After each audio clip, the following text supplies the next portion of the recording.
निश्चितपणे धन्यवाद देतो।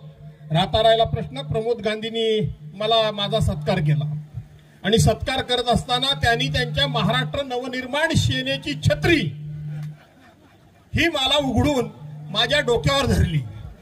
तेव्हा तुम्ही म्हणालात आता भास्कर रावांना छत्री खाली घेतलेलं आहे, कोण कोणाला छत्री खाली घेतोय आता हे दिसेल असं तुम्ही म्हणालात।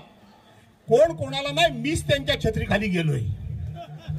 याचं कारण असं आहे की बाहेर रणरणत ऊन आहे, 42-44 डिग्री सेल्सिअस पर्यंत टेम्परेचर आहे, प्रचंड असा उकाडा होतोय आणि आता मी निश्चिंत आहे कारण माझ्या डोक्यावर प्रमोद गांधींनी छत्री धरलेली आहे म्हणून मी त्या छत्री खाली गेलोय।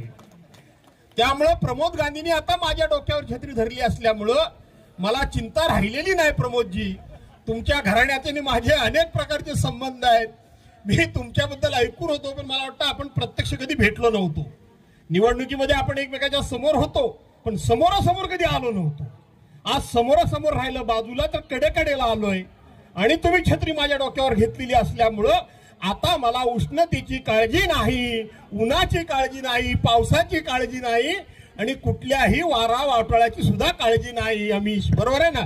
आणि म्हणून तुम्ही कोण कोणाच्या छत्री खाली गेला यापेक्षा मी छत्री खाली गेलो आणि त्यांनी छत्री माझ्या डोक्यावर धरली एवढं लक्षात ठेवा। अशा प्रकारचा या ठिकाणी गमतीचा भाग हा बाकी सोडून द्या, परंतु राजकारणाच्या पलीकडे अशा कामांमधून एकमेकाच्या कार्यक्रमामध्ये आपण सर्वांनी सहभागी झालं पाहिजे हे माझे विचार गेले अनेक वर्ष मी जोपासलेले।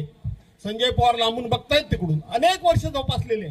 कोण कुठल्या पक्षाचा आहे, कोण कुठल्या जातीचा आहे, कोण कुठल्या धर्माचा आहे, कोण कुठल्या विचारांचा आहे, त्या त्या वेळेपुरसा मी विचार करतो। ती वेळ संपली की हा विषय माझ्या डोक्यात कधीही राहत नाही।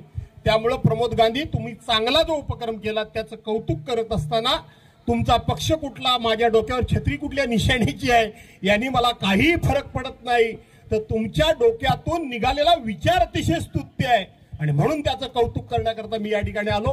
पुन्हा एकदा आपल्या सर्वांना धन्यवाद देतो। खेळाडू म्हणतायत बाबा रे आम्ही उन्हात उभे आहेत, लवकर थांबव, पण आता 15 मिनिटं थांबवायचं नाही असं ठरवलेलं आहे।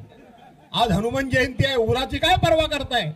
अरे हनुमान मारुतीराव जन्माला आल्याबरोबर सूर्याला गिळायला गेला होता, त्याचा अनुकरण आणि त्याचा आदर्श आणि त्याचा आजचा जन्मदिवस तुम्हाला आहे आणि म्हणून ती हनुमंताची ताकद, ती हनुमंताची बुद्धी, ती हनुमंताची शक्ती, ती हनुमंत। टाइम्स डिजिटलला लाईक करा, सबस्क्राईब करा, शेअर करा आणि बेल आयकॉन दाबायला विसरू नका। पाहत रहा टाइम्स डिजिटल।